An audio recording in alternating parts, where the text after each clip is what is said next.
नमस्कार दोस्तों, आज की इस वीडियो में हम बात करने वाले हैं सांस फूलने के संपूर्ण इलाज के बारे में।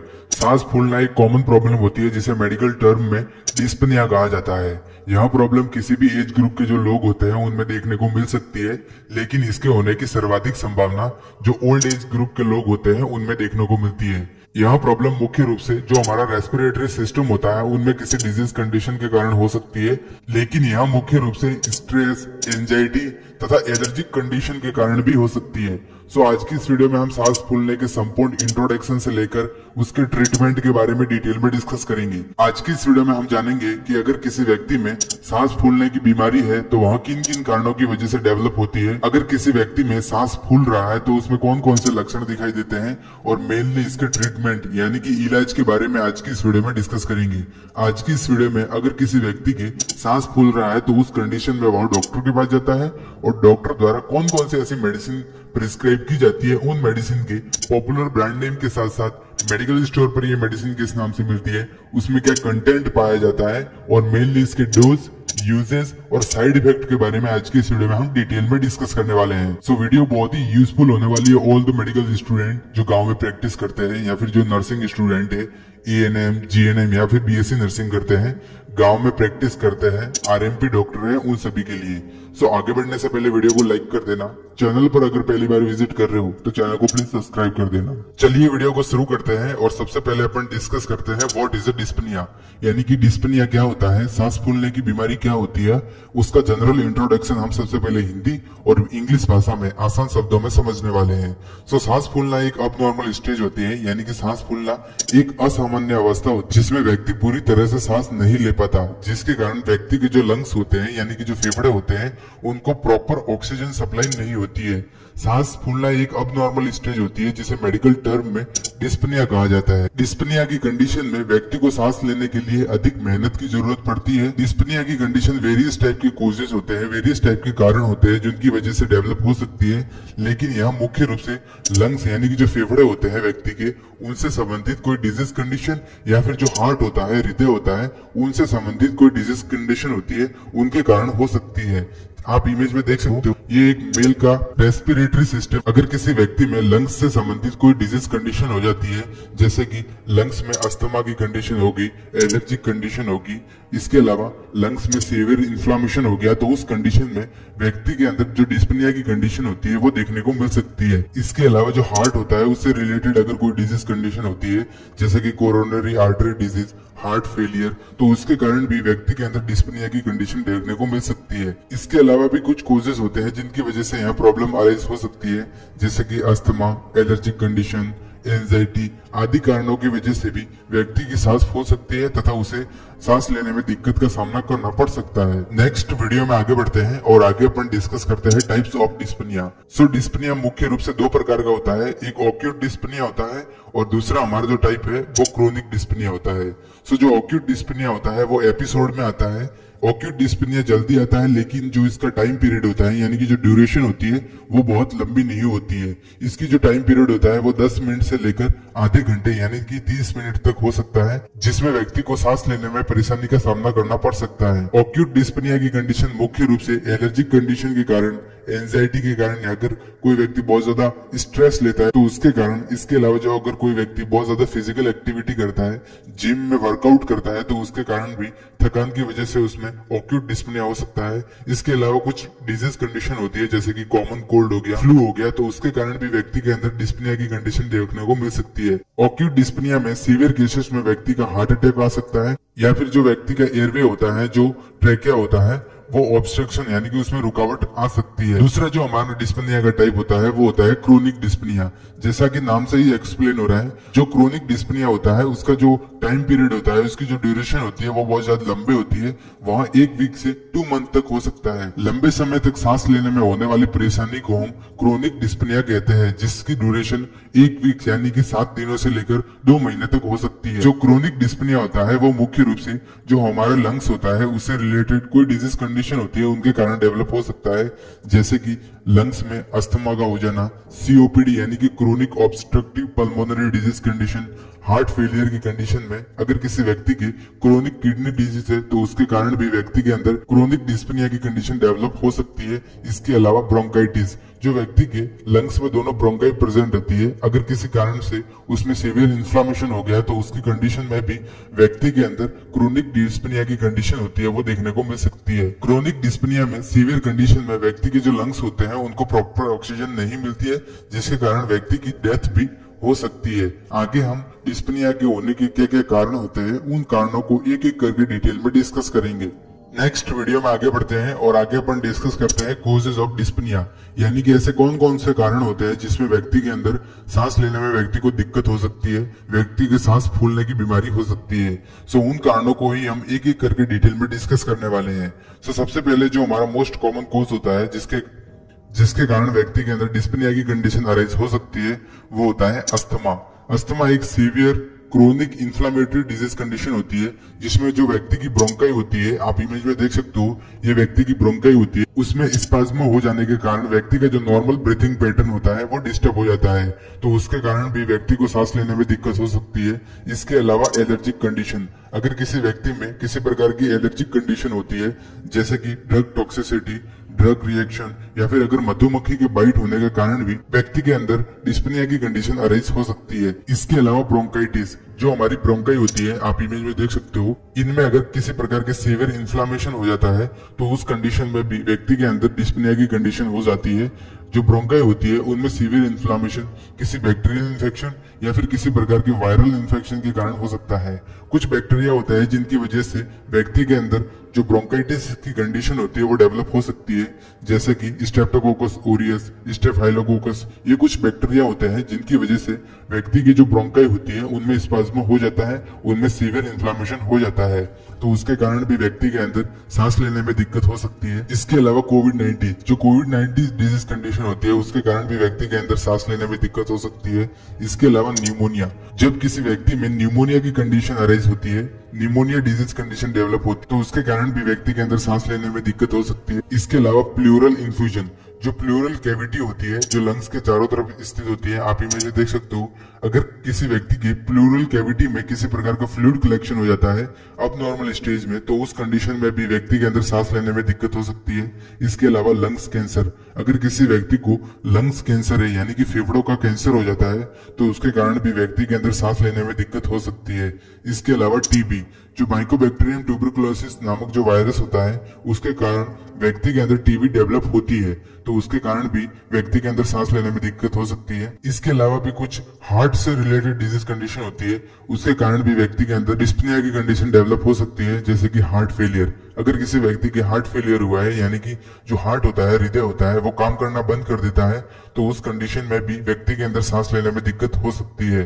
हार्ट की जो तीन लेयर होती है, पेरिकार्डियम, मायोकार्डियम और एंडोकार्डियम, इनमें अगर किसी प्रकार का सीवियर इन्फ्लामेशन हो जाता है किसी बैक्टीरिया या फिर किसी वायरस की वजह से, तो उसके कारण भी व्यक्ति के अंदर सांस लेने में दिक्कत हो सकती है। इसके अलावा जो कोलेस्ट्रॉल कम करने की दवाई होती है, अगर कोई व्यक्ति कोलेस्ट्रॉल कम करने के बहुत ज्यादा कोलेस्ट्रॉल कम करने वाली दवाइयों का उपयोग करता है तो उसके कारण भी व्यक्ति के अंदर डिस्पनिया की कंडीशन अराइज हो सकती है। इसके अलावा कुछ रिस्क फैक्टर होते हैं जैसे कि एंजाइटी, अगर कोई व्यक्ति बहुत ज्यादा तनाव लेता है तो भी उसके अंदर सांस लेने में परेशानी का सामना करना पड़ सकता है। जो बीटा ब्लॉकर मेडिसिन होती है उनका यूज करने से भी। इसके अलावा ओबेसिटी, अगर कोई व्यक्ति बहुत ज्यादा मोटा होता है या फिर जो फिजिकल एक्टिविटी नहीं करता है तो उसके कारण भी व्यक्ति के अंदर सांस लेने में दिक्कत हो सकती है। आगे हम इनके सिम्टम्स के बारे में डिटेल में डिस्कस करेंगे। नेक्स्ट वीडियो में आगे बढ़ते हैं और आगे अपन डिस्कस करते हैं सिम्टम्स ऑफ डिस्पनिया।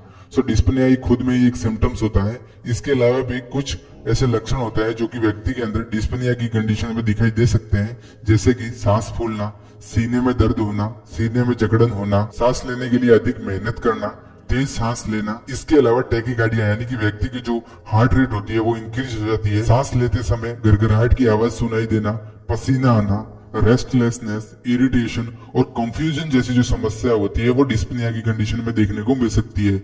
इस कंडीशन का हम डायग्नोसिस वेरियस टाइप के जो रेडियोलॉजिकल इन्वेस्टिगेशन होते हैं, ब्लड टेस्ट होते हैं, सीटी स्कैन या फिर जो चेस्ट एक्सरे होता है उसको हम हॉस्पिटल में करवा के डिस्पनिया की कंडीशन का हम आसानी से पता लगा सकते हैं। आगे हम इसके ट्रीटमेंट के बारे में डिटेल में डिस्कस करेंगे। नेक्स्ट वीडियो में आगे बढ़ते हैं और आगे अपन डिस्कस करते हैं ट्रीटमेंट ऑफ डिस्पनिया, यानी कि अगर किसी व्यक्ति को सांस लेने में दिक्कत हो रही है तो उस कंडीशन में डॉक्टर द्वारा ऐसी कौन कौन सी मेडिसिन और कौन कौन से ऐसे इंजेक्शन होते हैं जो प्रिस्क्राइब किए जाते हैं, उन इंजेक्शनों को और उन मेडिसिन को हम एक एक करके डिटेल में डिस्कस करने वाले हैं। आगे बढ़ने से पहले मैं आप सब लोगों को बता दूं कि मेरे द्वारा जितनी भी इंजेक्शन और टैबलेट की जानकारी दी जाती है वो सिर्फ एजुकेशन पर्पज से है।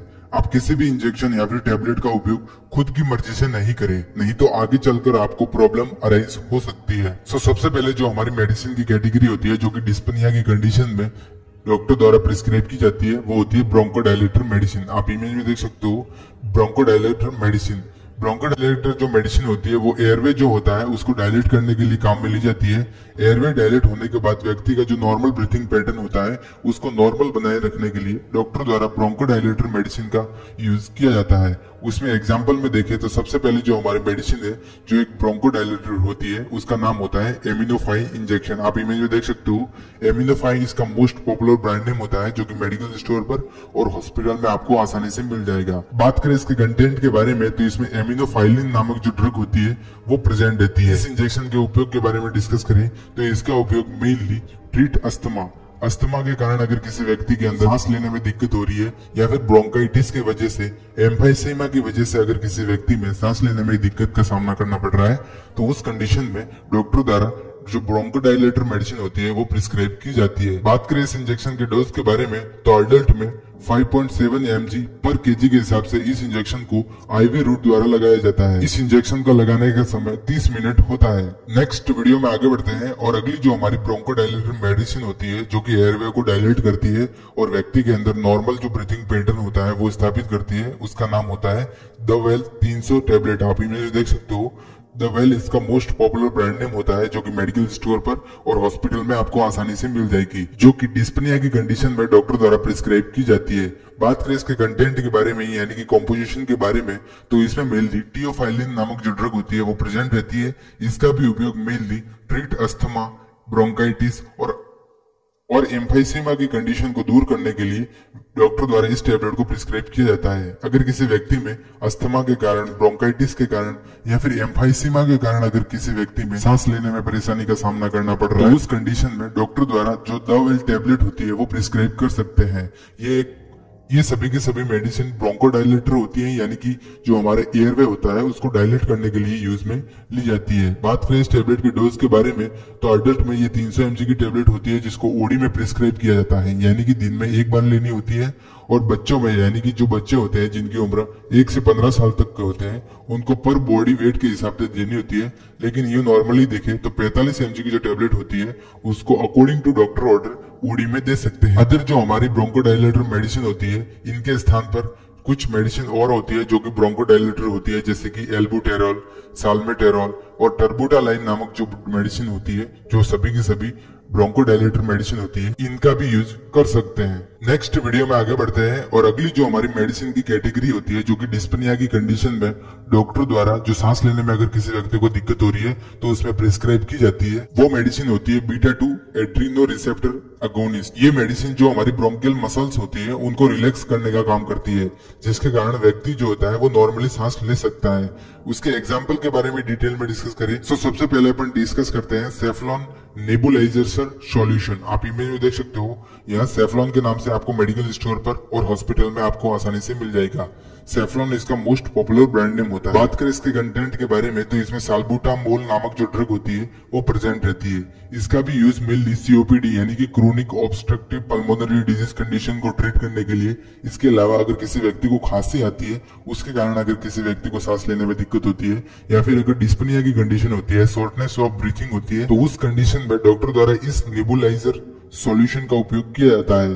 बात करें इसके डोज के बारे में तो अडल्ट में 2.5 mg ओडी में देते हैं यानी कि दिन में एक बार और इस सॉल्यूशन को जो नेबुलाइजर मशीन होती है उसमें डाला जाता है और 20 मिनट में इसको देना होता है। नेक्स्ट वीडियो में आगे बढ़ते हैं और अगली जो हमारी मेडिसिन की कैटेगरी होती है जो कि डिस्पनिया की कंडीशन में डॉक्टर द्वारा प्रिस्क्राइब की जाती है उसका नाम होता है ल्यूकोट्रिल मॉडिफाइजर। ये जो मेडिसिन होती है जो हमारा सबसेनियर मार्ग होता है, जो ट्रेकिया होता है, उसमें जो स्मूथ मसल्स होती है उनको कॉन्ट्रैक्ट करती है तथा जो म्यूकोजल एडिमा होता है उनको कम करती है जिसके कारण व्यक्ति के अंदर नॉर्मल नॉर्मल सांस लेने की प्रक्रिया होती है, नॉर्मल जो गैस एक्सचेंज की प्रक्रिया होती है वो सही हो जाती है, व्यक्ति नॉर्मल रूप से सांस ले सकता है। बात करें इन टेबलेटों के एग्जाम्पल के बारे में, तो सबसे पहले जो हमारी टेबलेट होती है वो होती है लारकास्ट टेबलेट। आप इमेज में देख सकते हो, लारकास्ट इसका मोस्ट पॉपुलर ब्रांड नेम होता है, जो कि मेडिकल स्टोर पर और हॉस्पिटल में आपको आसानी से मिल जाएगी। बात करें इसके कंटेंट के बारे में, तो इसमें मेनली मोंटाल्यूकास्ट, सोडियम और लिवोसिट्रिजिन हाइड्रोक्लोराइड नामक जो ड्रग होती है वो प्रेजेंट रहती है। इन टेबलेट के उपयोग के बारे में देखें तो इसका उपयोग मेनली डिफिकल्टी इन ब्रीथिंग, यानी कि अगर किसी व्यक्ति को सांस लेने में दिक्कत हो रही है, कफ यानी कि खांसी की समस्या हो रही है, चेस्ट थिकनेस हो रहा है, तो उस कंडीशन में डॉक्टर द्वारा इन टेबलेट को प्रिस्क्राइब किया जाता है। यह टेबलेट जो हमारी स्मूथ मसल्स होती है जो ट्रेकिया में प्रेजेंट रहती है, उनके कॉन्ट्रैक्शन को कम करती है तथा जो म्यूकोजल एडिमा होता है उनको भी कम करती है, जिसके कारण व्यक्ति के अंदर नॉर्मल सांस लेने की जो प्रक्रिया होती है वो सुचारू रूप से चालू हो जाती है। बात करें इस टेबलेट के डोज के बारे में, तो ये 10 mg की टेबलेट होती है, जो कि अडल्ट में दिन में एक बार यानी कि दिन में एक बार लेनी होती है। नेक्स्ट वीडियो में आगे बढ़ते हैं और अगली जो हमारी मेडिसिन की कैटेगरी होती है, जो कि डिस्पनिया की कंडीशन में अगर किसी व्यक्ति को नॉर्मल सांस लेने में दिक्कत होती है तो उस कंडीशन में डॉक्टर द्वारा प्रिस्क्राइब की जाती है। उन मेडिसिन की कैटेगरी के बारे में देखें तो यहाँ कॉर्टिकोस्टेरॉइड मेडिसिन होती है। ये एक एंटी इंफ्लेमेटरी मेडिसिन होती है जो कि सूजन को कम करती है। जो हमारा ट्रेकिया होता है उसमें अगर किसी प्रकार की सूजन आ गई है या फिर इन्फ्लामेशन होता है तो उसको कम करती है, तथा जो एयरवे ऑब्स्ट्रक्शन होता है यानी कि जो एयरवे में रुकावट आती है उनको दूर करती है। बात करें इनके एग्जाम्पल के बारे में, तो सबसे पहले जो हमारी टेबलेट होती है जो कि एक कॉर्टिकोस्टेरॉइड मेडिसिन होती है, डिस्पनिया की कंडीशन में डॉक्टर द्वारा प्रिस्क्राइब की जाती है, उसका नाम होता है वेंटोकॉर्टिल टेबलेट। आप इमेज में देख सकते हो, वेंटोकॉर्टिल टेबलेट इसका मोस्ट पॉपुलर ब्रांड नेम होता है, जो कि मेडिकल स्टोर पर और हॉस्पिटल में आपको आसानी से मिल जाएगी। बात करें इसके कंटेंट के बारे में, तो इसमें प्रेडनिसोलोन नामक जो ड्रग होती है वो प्रेजेंट रहती है। इन टेबलेट का उपयोग मेनली सूजन को कम करने के लिए, जो एयरवे होता है अगर उसमें किसी प्रकार का ऑब्स्ट्रक्शन आ जाता है, रुकावट आ जाती है, तो उसको दूर करने के लिए और इन्फेक्शन से प्रिवेंट करने के लिए जो कॉर्टिकोस्टेरॉइड मेडिसिन होती है वो डॉक्टर द्वारा डिस्पनिया की कंडीशन में प्रिस्क्राइब की जाती है। बात करें इसके डोज के बारे में, तो ये 20 mg की टेबलेट होती है, जिसको अडल्ट में दिन में एक बार यानी कि ओडी में प्रिस्क्राइब की जाती है। अदर कॉर्टिकोस्टेरॉइड मेडिसिन के एग्जांपल के बारे में देखें तो जैसे कि बेक्लोमेथाजोन, मेथिल प्रेडनिसोलोन और हाइड्रोकोर्टिसोन मेडिसिन जो होती है वो सभी के सभी एंटी इंफ्लेमेटरी मेडिसिन होती है, कॉर्टिकोस्टेरॉइड मेडिसिन होती है। इसके स्थान पर इन मेडिसिनों का भी उपयोग आप आसानी से कर सकते हो। सो गाइस, उम्मीद करता हूँ जो डिस्पनिया की कंडीशन में उसके इंट्रोडक्शन से लेकर डिस्पनिया की कंडीशन में डॉक्टर द्वारा जो मेडिसिन प्रिस्क्राइब की जाती है उनके बारे में जो मैंने आपको समझाया है वो आपको समझ में आया होगा। वीडियो अगर पसंद आई हो तो वीडियो को लाइक कर देना। चैनल पर अगर पहली बार विजिट किए हो तो चैनल को प्लीज सब्सक्राइब कर देना। हम मिलते हैं किसी न्यू और एजुकेशन वीडियो में, तब तक के लिए जय हिंद, जय भारत।